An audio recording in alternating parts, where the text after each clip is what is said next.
blinded me, just wait and see.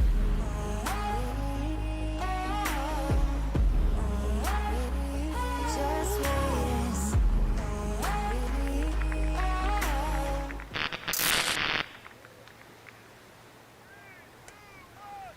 Good afternoon and welcome back to Ulti TV's live coverage of the World Greyt Grandmasters Beach Ultimate Club Championships here in sunny Villa Seamus, Sardinia. I am Ali Thomas, joined by the incandescent Benji Rees in the commentary booth, and we are about to watch the Greyt Swedes from Sweden take on the Jets from France in the 5th place final. Afternoon, Ali, and this is what it's all about, isn't it? No, beautiful weather. We had fierce winds earlier. Thankfully, they've died down a little bit now. They're also going in the opposite direction, which is weird. But so you go. I mean, the Mediterranean Sea is crystal clear. The sand is a gorgeous, just radiant white. Right? That'll do. I mean, it's a beautiful thing. Last game of the tournament for these teams, hoping to seal up a 5th place finish. So previously on the pitch, not the one we're looking at right now, the one actually on the left, we had Flash from Great Britain take on Borderline in the 8th place game. Unfortunately for Flash, they were not able to clinch 7th place. They actually had, I believe, 3 or 4 injuries in that game. So credit to Borderline for taking that victory. And here we will see the Swedes take to the pitch in white. It looks like they will be receiving the pull from the Jets. So these two teams actually played in pool play. They were both in Pool B, and at 5 o'clock on the Sunday afternoon, first day of the tournament, over on pitch 3, which is the field to our right. It feels weird saying field on beach. Over to our right-hand side, these two teams locked horns, and the Jets emerged 10-6 victors. So the Greyt Swedes will be hoping to avenge that here today. And they may well be able to, given that at this stage in the tournament, the more legs you have, not literally 3-legged players, but obviously they have more players on their roster compared to the Jets. The Swedes have 18 players to the Jets' 13. So after the end of a 4-day tournament on beach, which, as I'm sure we've mentioned several times over the course of this tournament, is much more tiring than other surfaces, having those extra 5-6 players is a real asset. And even if this was a grass tournament, the fact that, you know, it is hot out there, you know, you need to make sure that you're staying very hydrated. And yeah, playing on beach is hard, playing in hot conditions is hard, playing on both even harder, so that having those extra legs never hurts. And also, playing Frisbee when you're over the age of 48 is also hard, I imagine. Yes, obviously I am not yet in a position to speak with authority on the matter, but for me, playing Frisbee is hard at the age of 29, so I imagine doing the maths probably extrapolates badly for me in the future as well. So here we have the first pull of this last game for both teams. It's going to blade and not be fielded by Viberi. He's got the disc right at the back of the end zone. It looks like could well be Callahan territory. Jets here with a zone. Manages to reset the stall, but it looks like there may be a call. This is all very congested. All 10 players are located within the entirety of the Swedish end zone. Looks like they might be about to play mini. At this time of the game, in this part of Sardinia. It's tiny, isn't it? It's weird. It's like it's like they're doing a warm-up. Yeah, so we'll see as the disc is, I think, going to be tapped back in. We do have a replay available. We're trying to communicate that to the teams, but it doesn't look like they'll need it. And the disc will be tapped in. I mean, you can't really get any more back of the end zone than it is right now. I wouldn't expect... Oh! So I wouldn't expect them to play small ball for long. A deep cut develops, but it was thrown pretty much directly into the face of Jean-Pierre Rabé. Yeah, Headstrom, nice to see him checking on Rabé there just to make sure that he's all right after lasering a disc into his head. Ouch. So the Jets have an extremely short field turn. And Alexis Boileau celebrates with the disc after streaking up the line. Did they just put a Swedish on the Swedes? Oh, they did put a Swedish on the Swedes. That's got a sting. That's cheeky. That is very cheeky. Just, oh, no one's paying attention to, okay, I'll just pop it in your hands. Good to go. Doesn't need to go any further than it has to. And this is going to be a painful one on replay. I think he just about gets enough arm there to take a little bit of the sting out of it. Ah, okay, yes. He'll have maybe some battle scars to show for his trouble. And I'm told that scars are incredibly cool, so that's not so bad. Right? Yeah, from our angle it did look like he took it in the head, but thankfully managed to, as you said, soften the blow. And you know, we've said it once, we'll say it again, well-placed pulls are important, and chasing down the pull is just as important. You see why I get on people's backs about this now? You see? Of course, I'm totally on board with that. So a slightly shorter pull this time. There is a little bit of upwind, downwind going on here on these pitches. So uncontested foul on the mark from Courtil. Swedes isolating 2 players upfield. The Jets sticking with a match defense this time, as it's a slightly more downwind direction. And that's well caught by Viberi, diving to the floor. Sorry, I was just going to say there may have been a bit of contact on the throw, and that's on, there's not enough contact on the catch. Oh, very nice. So we've got Goliath, the captain for this team, on the far sideline. Got a lot of players in the end zone and not much space. That's a very high disc. It's going to be tipped and fall to the floor, with Eriksson just making sure it didn't dink him on the head on his way down. Why didn't they catch that? I mean, because, you know, there were French players there, so they could easily just scoot it up, and maybe he's thinking we'll get like a stronger handler to pick it up. But I imagine they've all got competent disc skills. Why take the chance? Maybe they just want to set their offense a bit more, maybe catch a breather. Oh, well taken by Jonas Lorentzon. But there's a bit of a call, and it looks like there's going to be a discussion about whether or not it was in. Don't know if we have a good replay angle, since it is the far side of the pitch. Let's just have a look here. So he catches, yeah, I mean, it's hard to tell. So at this tournament, if you drag the line with the top of your foot, it is in. However, if you land and your toes are showing on the other side, it is out. So it looks like it's going to stay in. Retracted call. That is a hammer that's not flying super straight, but well taken by Hedstrom. Slightly awkward is a bit generous, I think. Yeah. Back to Viberi. No one in the end zone, despite Eriksson looking that way. Now 2 players filtered in, and an offhand backhand to Viberi will tie us up here, 1 goal apiece. When I was first learning how to play Ultimate many moons ago, we used to have an end zone play that was named Skogs after the kind of the Swedish club Diane Skogstad. And the idea was you get 2 players at the front of the end zone.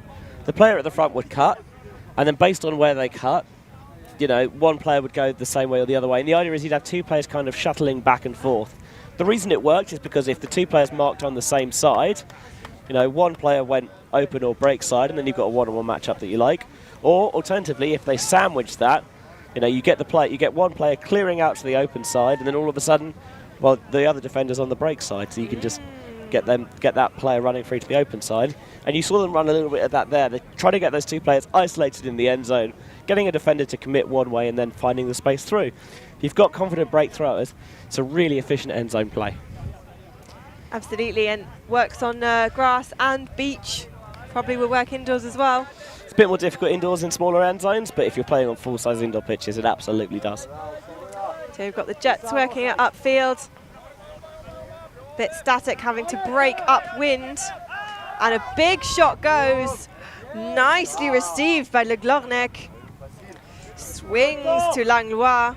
Langlois pointing where he wants this to go. And a lovely up line cut will be taken down by Olivier Chevalier.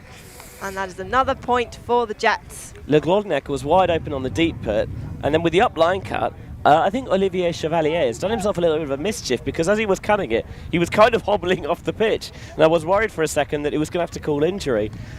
Calling an injury on that is not a good idea, trust me. It's obviously, I mean, if you're injured, you're injured, but if it hurts even more when he's like, no, this should be a score. Yeah. Hopefully he's going to be able to kind of stretch and run that off. It's never nice to get an injury last game of the tournament. It's better than getting it first game of the tournament. True. But, you know, you feel like this is it. After this, I can just kind of kick back and relax a little bit. So hopefully he's okay to continue. Yeah, fingers crossed, and I'm sure the Jets are hoping the same given their slightly shorter roster.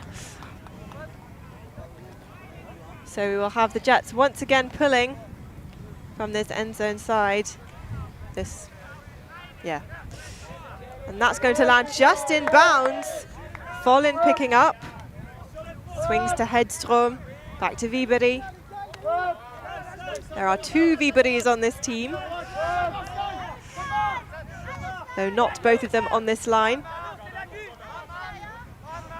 Got excellent defense from the Jets, forcing the Swedes underneath. Still count rises, but manages to dump it off. I'd like to see them take those open passes earlier, even if they're not positive passes in terms of field position. Moving the disc quickly, keeping that time of possession low, and bouncing it between open players, I find is never a bad strategy. And that's just a fake that bobbled out of the hand of Stefan Hedstrom, and the Jets have a short field turn. They're taking their time in setting up the offense. Goliard finally walking over to the disc. Swings immediately. Oh, and it's high, but well chased down by Bardin. See, that was what I was talking about. It's not a positive pass, but they're free, so they're taking it, and it gives players a chance to move downfield as that is bobbled. Big efforts from both players, but it looks like it's clean, or at the very least the contact didn't affect the play. It's Jacob Viveri. Oh, that's an incredible layout, but just not quite able to get there in time. Got Hedstrom on the disc. He's got several players behind him. Dumps back to Thorvant. Give the receiver the benefit of the doubt, saying that he judged it well, that the player wasn't going to be able to get there in time, but he so very nearly did. Got Viveri, I think with a little bit of frustration creeping into his voice as he admonishes his cutters. And a cut from the front gives Hedstrom the disc. Nice swing round to Thorvant. Looking into the end zone now. Lots of patient offense from the Swedes, taking lots of small passes. Looking to their dumps nice and early. And a nice little dish past the diving Rave will give a score to the Greyt Swedes. Wind it's not what it was earlier. Still causing a little bit of consternation for these two sides, but I think you can tell there's perhaps not as much juice left in there as there was at the start of the tournament. Things feel like a bit of a grind. The cuts aren't developing as quickly or as cleanly. You can tell they're a little bit leggy, but you've got to find and muster that juice anyway, because the last thing you want to do is to kind of sit back and watch the other games with a beer in hand and thinking, I have a bit more that I could have left out there. Absolutely, there's no worse feeling than losing a game or even winning a game, but coming off and knowing I could have done so much more. So we'll just see these last few passes here. It's a nice high release. It's a good plan up wind, and then just a little dish off. And credit to Rabé, that's an absolutely incredible bid. About waist height he managed to get. So we're at 2 apiece here in this 5th place game. James, coming thick and fast for you this afternoon. We've got the 3rd place game immediately after this at 3 o'clock local time. And then depending on how long that finishes, somewhere between 4 and half 4, we will let you know, will be the final. That final, of course, will be the Young Legends versus America. Both teams going undefeated, and that is a big huck going up. It's Blading, both chasing it down. Jan Corti finds it near the end zone, dishes it off to Alexis Boileau, who throws the disc up in the air, and that is just a lovely, lovely point. Brilliant put by the Jets. Player was wide open in coverage, and then good hustle by Boileau to kind of chase it down, make sure that the first player there to help out was a teammate, and then just collects the backhand for the comfortable goal. The French lead 3-2. And if you're a fan of plays like that, please do give a thumbs up on our YouTube channel. Hello to all of those watching live. Hello to you if you're watching this back later.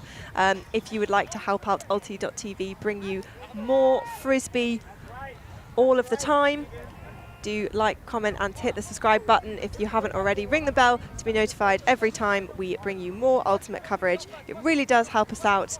And if you would also like to support us financially to improve our coverage, why not become a member on Patreon? Links are in the description. Everything you can support is very much appreciated, and You know, if everyone's just able to chip in a little bit, then we can do more coverage, better coverage, and we can be able to bring you tournaments like this, which has been a little bit of a gem for us that otherwise may go unfortunately neglected. Nice movement from the Swedes. It looks like they've got a fresh line on, got some fresh legs, able to develop their cuts a bit more. So we've got Mann on disc. He's an American import. Nice throw up the line to Colfer. Dumps back. And this is the nice patient offense that we've seen so far from the Swedes. Just very calm, and that's a lovely IO shot. And I think the up call just came a fraction of a second too late for Levenet to see it. Garnier had a go, but that is a very nice point for the Swedes. Yeah, he looks a little bit frustrated with himself, because maybe if he saw it a split second earlier, he could have stole through and picked his pocket in time. But as it is, nice clean hole for the Swedes, so maybe these sides have settled down somewhat after a frenetic couple of points. So we'll see again this fake from Mann, then a lovely IO shot just sails past and well towed in. I believe that's no, didn't get a good look at the number. Always a shame when that happens, isn't it? Yeah. If there are any Swedes in the chat who recognise the chap who just scored a goal, do let me know. Hi to our friends in Sverige. And also to La Belle France. Ah, oui, oui. So that pool's going to sail out of bounds. I feel like this tournament, we've seen a lot of really incredible just back of the end zone pools, and also a lot of out of bounds pools. I think it's one of those things where they're not necessarily playing the high percentage pools. They're trying to absolutely nail it every time, and when you nail it, it's great. And when you don't nail it, usually results in the break. High risk, high reward. Exactly. We've got Sylvain Bardin on the brick mark. He's got two players under, and a run through D from Stefan Hedström. You made that look easy. Swedes wasting no time in getting the disc moving. Oh, nice behind the back snag. We've got Hedström on disc on the sideline. Finds Dorvand. Dorvand looking upfield. Nice pass to Jakob Wiberi. A little bit of duking and jiving from Hedström. Scott Wiberi cutting across. Oh, and that's an IO that's going to be contested. Caught at the second time of asking, but then turfed. And Karl-Johan Follen yells in frustration. He read the pass so well. I think he sold some of the French defenders going up, but the Jets now working the upfield. Fakes the IO. Swings instead to Le Glornec. Swings again. And that's a nice shot. Is it going to be too far? It is, but what a heroic effort. Yeah, maybe earlier in the tournament he's got enough speed to chase that down, but legs are a little bit weary. The sand churning under your feet a little bit more. Agonisingly out of reach. And Le Glornec isn't necessarily the tallest of players, so that's an even harder stretch to make. Yeah, there is nothing wrong with being short, but there are some times when having an extra wingspan is nice. Yeah, just that inch or two more on the arms to help you snag errant discs.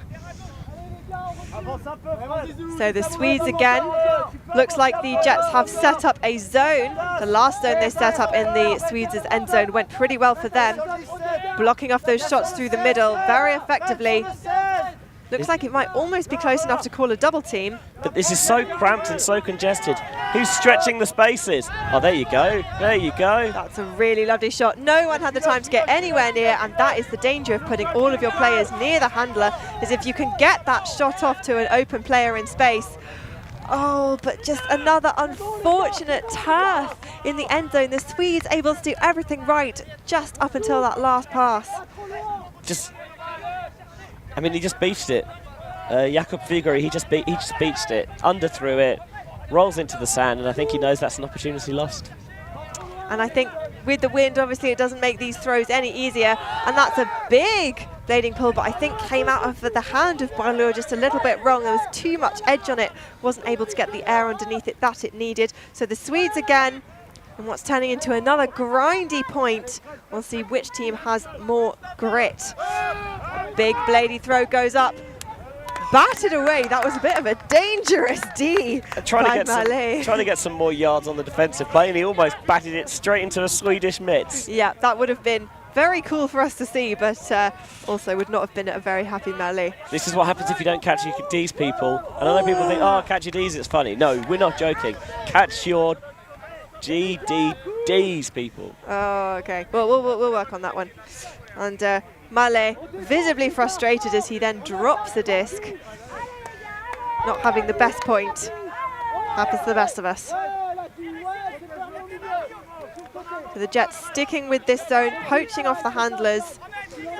Since it is so much easier to get a turn in these windy conditions, making your opposition throw lots of passes is not necessarily a surefire way, but can certainly help to force turnovers. So Thorvant on the end zone now. There's 2 Jets players in the end zone to cover just 1 Swede. Very cramped near the end zone. Jets sticking with that zone. It's served them well so far. Dumps back to Follin. And travel called? Double team. Double team called, okay. Yeah, stepping to demonstrate. Oh, and Ooh. Nah, he just went to check the disc back in and he accidentally slapped it out of his hand. whoops, whoopsie. That happens. It does, yes. Especially when hands are maybe a little bit sweaty. And just a trip over in the end zone. It's getting a little bit it's degraded. The quality is a little bit slipped slightly. Players just losing their footing, getting a little bit close on the mark. Discs being slapped out of hands. It's gone slightly weird, which happens sometimes. Nothing weird about that though. A nice jump in. After what was some very patient zone offense, Swedes very happy to just dump and swing and dump and swing. Credit to the Jets for sticking with them and keeping them out for that long, but not long enough. Up until they got towards the end zone, the Swedish zone offense was beautiful. They were scything and cutting through the zone left and right, really utilising the width of the pitch, moving the disc quickly.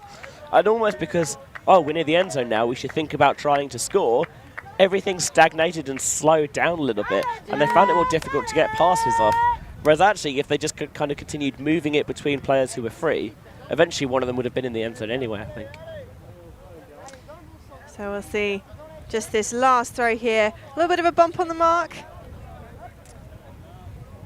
Staffan's there. Nice, another little pop pass. Hedstrom fakes the eye, and then I think he throws it anyway. Yeah, nice shot through the middle. So you've got the Swedes running down. And a brick call from Chevalier. I think that's the first proper brick call I've seen. Everyone else has been clapping over their heads instead of extending one hand straight up, as Wiftif recommends. Yeah, when a lot of these players started playing, probably all of them, hand signals were not really a thing. So everyone kind of signalled that was using that to signal the brick anyway, or some variation of that. But yeah, often you see like the clap above the head, the pick up the disc and things like that. But yeah, you're right, obviously the one single arm raised above the head, that's what you need to do. I mean, technically you are raising one single arm above your head and then you're just joining it with another one. I suppose it's a bit like calling a foul and tapping your elbow, but then also sticking your leg up in the air. You're still calling a foul, you're just adding something else. And that is a turn. Just not able to keep it in hand. Swedes getting it moving immediately. Persson faking Ioan round. Oh, and that's a lovely upfield throw to Nordhammer, who gets it back to Persson. Looking for Man in the end zone. Man comes out to help. Lots of quick fakes and scooping fakes. Instead, back to Nordhammer. Oh, and that's a very lovely throw. Dishing it off. And another bid from Rabé comes up empty. And then with the spike, he just went to throw it back into the end zone and very nearly hit Courtil in the head. Yes, you're right. Sorry, that's Courtil, not Rabé. And thankfully it didn't, and he immediately apologised once he saw what was going on, which is nice. But feels like the Swedes have found a bit of rhythm that they were definitely lacking early in the contest. Yes, I think they they potentially used to playing in sort of more inclement conditions in Sweden, you know, a lot of snow and ice, and wind is just another obstacle to try and overcome. Yeah, it's always interesting when countries from these kind of Nordic, Scandinavian nations have really good beach teams, because I don't think about them as having many beaches, although obviously I think Norway's got the longest coastline in Europe, and I appreciate that's a lot of... No, it's a lot of in and out, you know, with all the fjords and things. But yeah, there is actually there's a lot of coastline. You don't necessarily need to live by the coast to even have a beach anyway. That's true. There was a beach tournament in London just a week or two ago. Wild. So that pole's going to be just out of bounds, nearly hitting a... I'm not sure if that's a tourist or a family member in the feet. I suspect family member, given that she's on the far sideline. She looks very disinterested in the whole thing. It's like, oh, there's a frisbee here. Fine. Just continue walking. As if nothing happened. Probably because they didn't want to contaminate the disc. Quite possibly. We'll go with that, yeah. So we'll have Langlois walking the disc up. The pink Euro disc, one of the sponsors of this tournament, of 100% organic discs. Interesting that Boileau, as the dump, is actually set up slightly downfield. Oh, and a very low disc, but manages to skim over the top of the sand, not touching a single grain. Bit of a bump on the mark, and a foul called. Eriksson uncontesting, slap of the hands. Sometimes marks do like to give that little bump just to let you know you're there as a thrower. I'm not a fan. I mean, there's a reason you're not a fan. It's not in the rules. The Jets close to their own end zone now on the far sideline, and a nice bladey flick. Oh no, poor Rabé had the glory stolen from him, but it was an excellent bit while you're just walking off unconcerned. Don't even acknowledge your teammates. Like, no, this was always meant for me. Not a problem here. Try not to avoid eye contact. Maybe he doesn't have to apologise afterwards. Oh no, Rabé just wiping the sand off his face that he earned for his troubles. That's a good shot. I like that. That's a nice shot of the disc, yeah. Did really well to scoop that one off the sand. So Rabé here dishing off, and then we'll see that nice blading flick into the end zone. I'm not sure Rabé would have had that. I mean, it looks very cool on the replay, but I think Boileau definitely in the better position to receive it. I mean, he caught it at, you know, a clap catch at chest height rather than having to lay out full extension. But it's just nowhere near as awesome. So we're at a tight contest here. The Swedes with 5, Jets with 4. After the Swedes have a break or two under their belt. Yeah, I believe they received to start the game, so they are 1 break up at this point. After being a couple of breaks down early. Yes, some spectacular first few points for the Jets. Seem to have lost a little bit of their fire, although still bidding all over the pitch, trying to get these discs. And that's a nice up the line cut. Well kipped in, another bladey flick, and it's going to be too high for Goliath, though he does get up very high to try and get the D, and a clean, quick point for the great Swedes. Yeah, that efficiency, that calmness has certainly returned to their game now. Clean holds coming with a bit more regularity, and actually with this Jets team, I think something we've seen in the couple of times we've streamed them already is that they tend to be a bit streaky. There'll be periods where they look brilliant, and they'll put in, you know, a few breaks on the bounce. And then, you know, there'll be other periods where all of a sudden they look like they're just not all singing from the Singing from the same hymn sheet? Thank you very much. Let me go and just put my teeth back in. Well, you can tell that we've been commentating too long together. We're now finishing each other's sentences. You didn't even do the joke where you let me finish it. I know, I was struggling to keep it together here. It's been a long and thoroughly enjoyable week, and the best part is, after we finish today, straight to XUCF. Yeah, with a quick break on Thursday, we get to just collect ourselves, clean up our villa. We will be flying off to Bruges, where we'll be bringing you more and more Ultimate Frisbee. But just a little bit offside from Nordhammer there, just a smidge. I mean, I've seen people be more offside. Yeah, you have to be eagle-eyed to spot that. But that one was, I mean, you didn't have to be eagle-eyed to spot that. You could have been Who's an animal with really bad eyesight? I can't A bat. a mole. That'll do. You can be mole-sighted and still spotted that. There's the half-time hooter, so that'll be half at 7, whatever happens. So we've got Nordhammer on the force. Nice shot through the middle to Chevalier. And that bid from Mann's a bit late, and it gets a bit of a hip check as well. Obviously, it's good that he's apologised afterwards, but I think in that situation, I'd prefer that the bid doesn't come in. Yes, I certainly agree. And there's a pick call on the field as well. Spongberg, no, Spongberg just echoed the hand signal. So we'll have Nordhammer coming back along with Courty. Big throw goes up. He's got 2 players in the end zone, dumps it back instead. And this is good end zone defense from the Swedes. Still count rising, puts up a floater, and the long arms of Jan Courty come up to snag it. I mean, sometimes, especially when the stall count's rising, you've just got to put the faith in there that get a bit of air under it. Maybe if you can get it to the right place, your receivers are in a better position, and yeah, put faith in your teammates there, and that faith was repaid.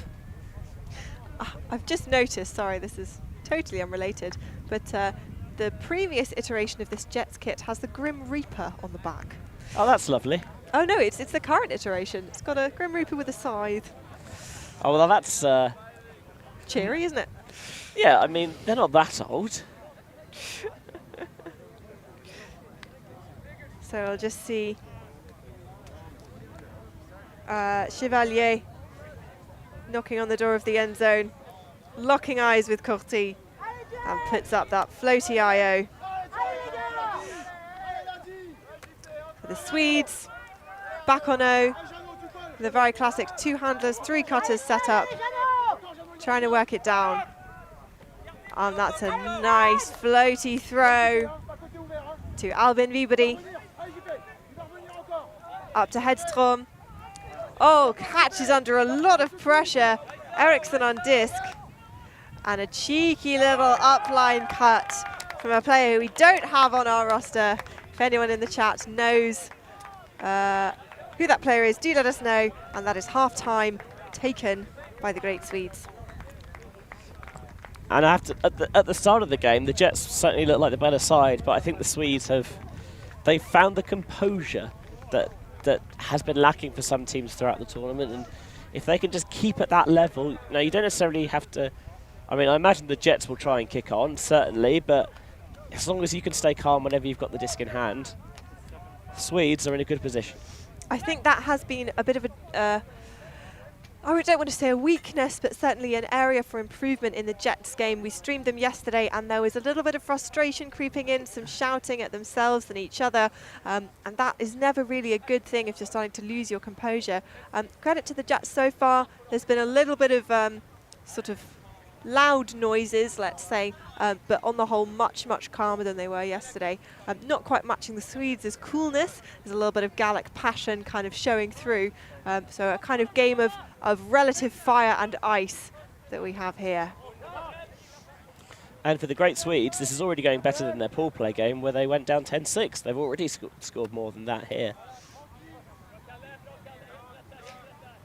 Thank you very much to the chat for telling me that's Niklas Jalovic who scored that last point. We've got his number wrong. And that's a big put going up to Le Glorneck, but it is too far in front. They've had a couple of those, the Jets, where it feels like it's the right look, and it doesn't necessarily feel like it was executed badly, but just maybe making the adjustment for the fact that it's the last game of the week, don't quite have the juice that once you did. In this game, and also perhaps just in life, I'm sure a lot of these players would be the first to admit. So we'll have the Swedes walking it up to the end zone line with a chance to extend their current 2-point lead, and a big throw goes up. It's going to be Courty making sure that Hedstrom can't get a bid on it, and it looks like that's going to be coming in quite far down the pitch, a relatively short field turnover for the Jets. fall instead frustratedly at the floor relatively soon after he put that up, because I think he knew that he didn't execute that properly. And he kind of maybe half an eye downfield just to see if he got away with it. But I think in his heart of hearts he knew that he did not get that one right. So we'll have the Jets setting up in quite a widely spaced out vertical stack, and in fact they've isolated one player downfield and one player in the end zone. I like that look. Got almost 3 players isolated. Chevalier getting free. But Langlois puts up a flip. Ah no, absolute tragedy strikes in the end zone as Courcy, with no one in him, he looks as confused as we are about what happened. I think his hands just betrayed him. Langlois, he stretched to make the catch. You could hear the pain in his voice. And then the throw to Courtil, it's rising and it's a little bit behind him, but he'd back himself to make that catch. This time it just doesn't stick as there is a pick. So player catching, I think that's Nordhammer going back to the stack. Sorry, Thorvant now on disc. Snagged by Jakob Vibery, and a diving Swede. Unfortunately cannot get it, and the Jets waste no time in picking up the disc and starting to get it moving. I'm pretty sure Follin got a hand to it, but couldn't keep it up, and that can't be kept up either, and now he is advising. Then everybody just take a breath and we take our time in setting it up, but apparently other ideas. Beautiful lead pass to Thorvant, who puts a nice flat disc onto the break side, and Follin clutches the disc to his chest in celebration. He looks like he's driving a bumper car at a fun fair, and he's just kind of holding onto the wheel for dear life. It's like, yeah! I think, well, you know, especially when there's a couple of drops in a point and you've dropped one, you can make the catch. And we saw this actually with Danny Baker in the Flash game a couple of days ago, where he dropped a couple of catches, which were not necessarily easy. One of them was an easy catch, and there were a couple of difficult ones. But you feel like, I should have made those. And then when you actually do get the catch, especially for a score, it is, you just kind of, all that pent-up energy and adrenaline comes out of you. And you see there, he does get some fingertips to it. He just can't close them in time on that earlier layout. And that's why when he does get the score, he clutches the disc ever so gratefully. Yeah, certainly can sympathise with wanting to hold onto the disc for as tight as possible and long as possible. If anything, it's nice just to get the feel of the disc back in your hands for a little bit. That's very true. And sometimes in games you can get very few touches on a disc, and then when you do touch it, it's it bouncing out of your hands, which is always a bit of heartbreak. So, gosh, leaving Garnier unmarked. It's a bold strategy, Ali. Let's see if it pays off. Yeah, I'm not sure what man was thinking. Lovely throw and go that from Garnier. Yeah, but a foul call is unfortunately going to bring him back. What I really enjoy is that he's accentuating the pickup of that foot with the throw and go. So he's trying to make it so A, he's really generating that forward push off, and B, you know, if you kind of really exaggerate and accentuate that, it kind of helps to indicate that you're not travelling, because sometimes with those, it's not enough to not travel. You also have to make it clear that you're not travelling. Such, unfortunately, is the way that these things often get called. Yes, yeah, I've certainly been on the receiving end of a couple and seen some happen also. Yes, I imagine there is a good portion of our crew that watches those sort of things very frustratedly. So we've got Boileau looking upfield. No dump as yet. So finds an open player in Planchin. Little dish off to Goliard and immediately cuts into the end zone. And that is a big spike from Melee. I think Jets are a little bit frustrated that the game is it's not getting away from them, but they feel that, you know, maybe they've let a couple of opportunities slip through the fingers. Literally and kind of metaphorically as well. So clearly, you know, they're trying to get themselves energized, to get themselves, you know, psyched up, ready to make that bid that they need, ready to, you know, snatch through for that D, ready to lay out to save possession, ready to bomb a huck, you know. You need to do, some players operate and teams operate in different ways. For some teams, it is very much stay centered, stay level, never deviate from that too much, whether you're very up or very down. And then for other players, as you mentioned, they do sometimes need that little bit of a fire lit under them to really get that energy going back through. I couldn't agree more. And I think the Jets is probably one of the most passionate and fired up teams we've seen this tournament. Certainly one of the loudest. Yeah, they do seem to be one of those confidence teams where if things aren't going well, their heads drop. But when they are playing well, it's a thing to behold. Both teams certainly playing some really beautiful ultimate out on these beautiful beaches. Oh, as Hedström hops up, just about manages to hang on to the disc, gets it off to Eriksson.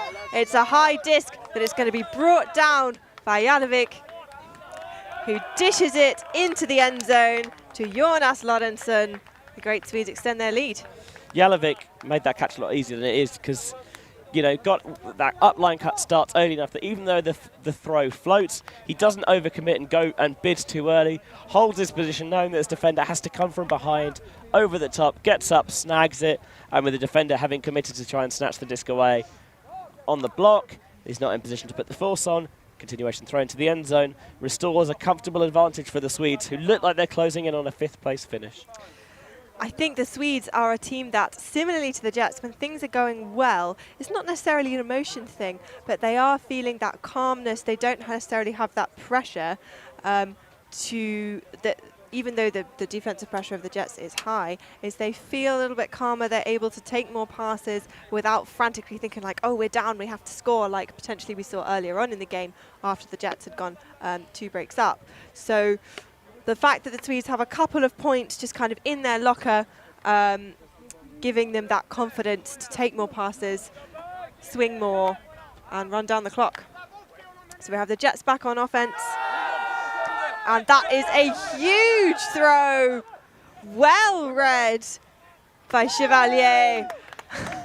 And an incredible, incredible low pass point for the Jets. That's got to be galvanizing for them. What are we talking about? The Jets being a confidence team? I mean, they are soaring at the moment, aren't they? That was, you know, just, you know, bombs away, hucking it deep, and then nice continuation. Following it up, there's no force on, and it takes the opportunity to absolutely, I mean, just release a howitzer of a throw downfield. Really well received. As you see, the defense a little bit out of position.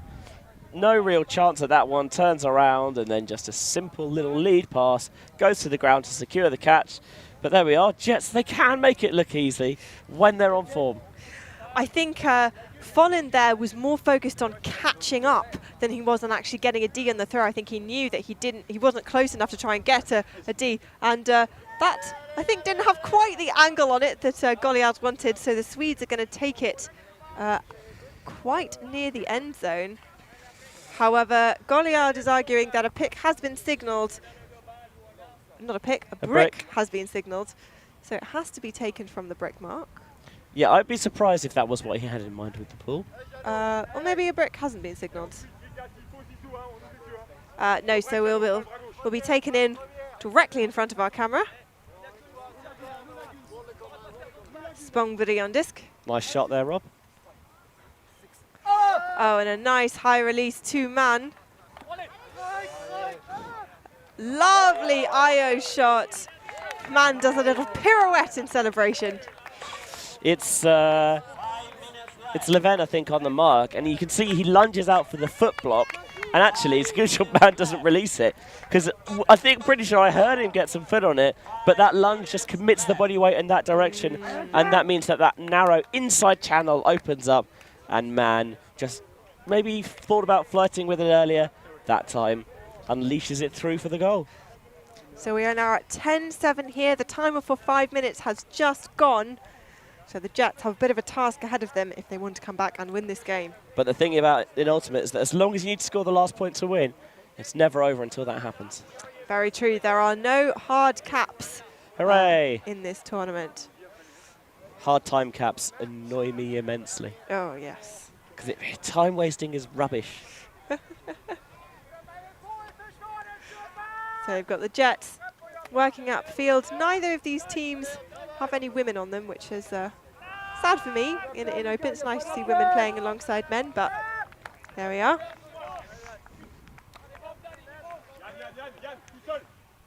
quite a lot of movement upfield for the Jets, and that's a very nice break throw. This is a delicious around break. And is that going to float long enough? Oh! That, I wasn't sure whether it was up, and if it wasn't up, I thought there might have been grounds for a foul. I think they're calling it good though. So if everyone's happy with that, then so am I. I mean, I think that was definitely, well, from my perspective, I think that was down. But I think you're right. I think there was quite a lot of contact on the way down. So we'll see it again here on the replay. So he gets to it, he flubs it. Oh, actually, he might well have maintained control of it. I think he might have, yeah, you're right. I think he might well re-secure the back edge before it goes to ground. It'd be difficult to tell unless you had, you know, like ultra slow motion, exactly when he stops rotation of the disc. But everyone seemed happy with it, so that's so the am main I. thing. That's the main thing. So we're now at 10-8, only a break or two in between the Swedes and the Jets.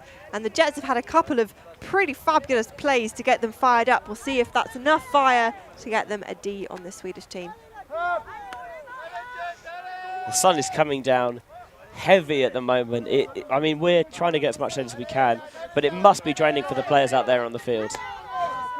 Lots of short field. Well, I say that, and then they launch a lovely throw across. So towed in by Thorvant, looking towards the end zone.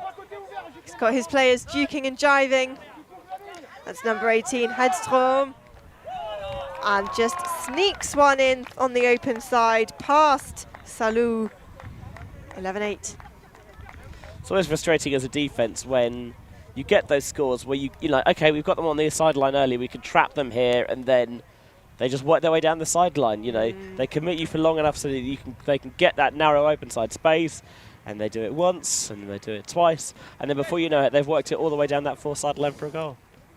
So we'll see Hedstrom again here, and just you're right. The last 3-4 passes were all down that far sideline, which is in theory the harder sideline to work from because the wind is blowing directly into your face. So any swings are going to have to go past a mark and be incredibly precise and have a lot of spin on them. So why do that when you can just jam it down the sideline? Right? I know. God, Ultimate's so easy. Why don't people listen to us more often? And to everyone listening on YouTube, I hope you're enjoying the stream so far. Do give us a thumbs up, hit the subscribe button if you haven't already. Ring the bell to be notified when we go live with more Ultimate content.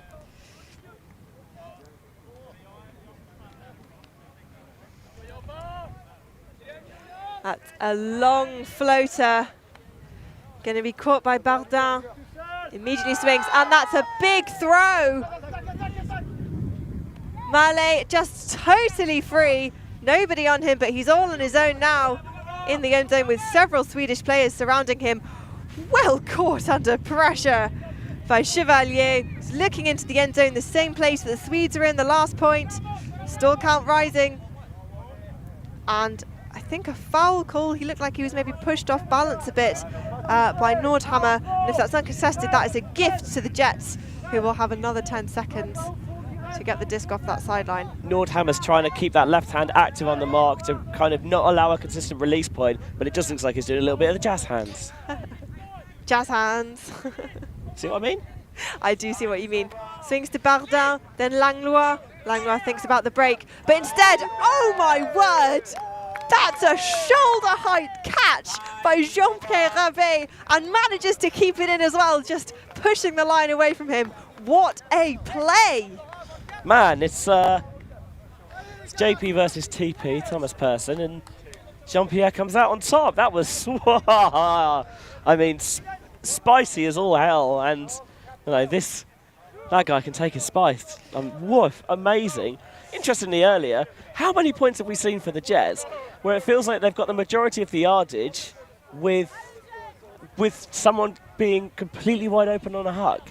It feels like it's happened a couple of times, and if I'm the Swedes, I'm trying to wonder out exactly why, what are we doing wrong off the ball that's allowing these players to go deep so easily? I mean, there are some players where no matter how often you kind of reiterate, mark them under, force them under, rather. Yes, yeah.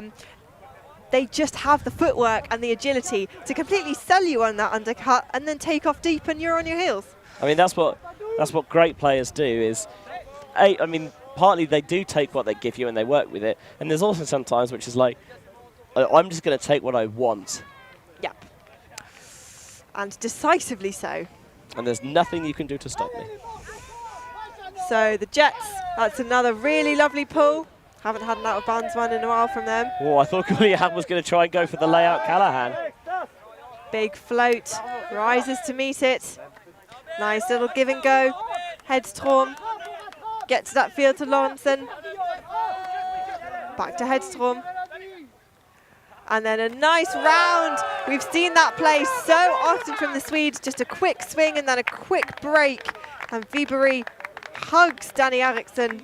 I'm not sure the time cap has gone. Everyone seems to be happy to slap and shake hands, though. So, GG, well played. Great Swedes take 5th. Okay, all right. I'm with you. I did not hear the full-time who to go, but evidently they must have sharper ears than I, and everyone seems happy that the game is over. So, yeah, fun contest actually in the end. It's always tricky with these games, especially because you want to be, playing for the medals. And last game of the weekend, sometimes it can be difficult to beat yourself up for it. But right the way to the end, even though they didn't win, the Jets had some phenomenal plays. Now that last point may be chief among them with that ridiculous layout, one-on-one. But in the end, the Swedes, as we mentioned, they just had that extra little bit of class and polish, perhaps, in this game, and they take a well-deserved 5th place. Yes, as you say, just a few degrees cooler, perhaps, than the fiery Jets. Another thing that is really nice to see is that both these teams are, and it feels petty to bring this up, but they are relatively low in the Spirit score standings overall, which is actually not saying much, because at this tournament the lowest average Spirit score is 10. Which is literally average. It is very much literally average. So lots of really great spirit demonstrated from both sides, calls being retracted, calls being discussed amicably. So all in all, really enjoyable game to watch, and I hope it was enjoyable for the players to play as well. Yeah, and time to go for some time to go to a bronze medal match, I think. Yes, so who will we be seeing in the bronze medal match, Benji? We will be obviously seeing the 2 losing semi-final. That's how a bronze medal match works. Anyway, it is another pool play rematch. This time we've seen the Great Seas get revenge on Jets. Now it will be Team Finland hoping to get revenge on Man Down of a pool play matchup that we actually streamed a couple of days ago. We'll have more information about that when the next game begins. So to all of those watching on YouTube, thank you so much for tuning in. Before you close your window, do remember to hit the like button, hit subscribe if you haven't already, ring the bell to be notified whenever we go live. We also want to extend a massive thank you to everyone who supports us on Patreon. If you would like to become a patron of us and help us keep Ultimate coverage free, and also just improve the quality of our streams in general, helps us to invest in more equipment and more crew, we would love that. All of the links are available in the description. So for all of our crew, for Benji Rees, I've been Ali Thomas, and we will see you for the bronze medal match in shortly.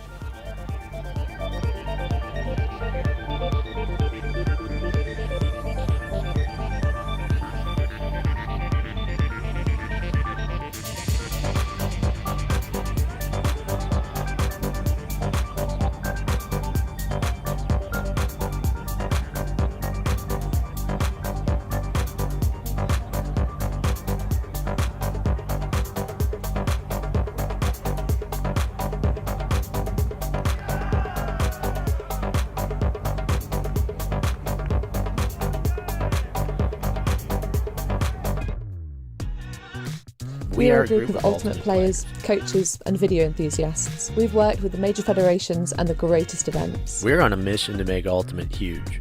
We want our videos and live streams to be free to watch. We want to make stories that not only reach you, but also reach people outside the Ultimate community. Like and subscribe, Ultimate TV, the best in the world. Become a member and fund fund our work to cover more events in the future and to bring more stories and live coverage to the eyes of the Ultimate world and beyond. Ulti.tv.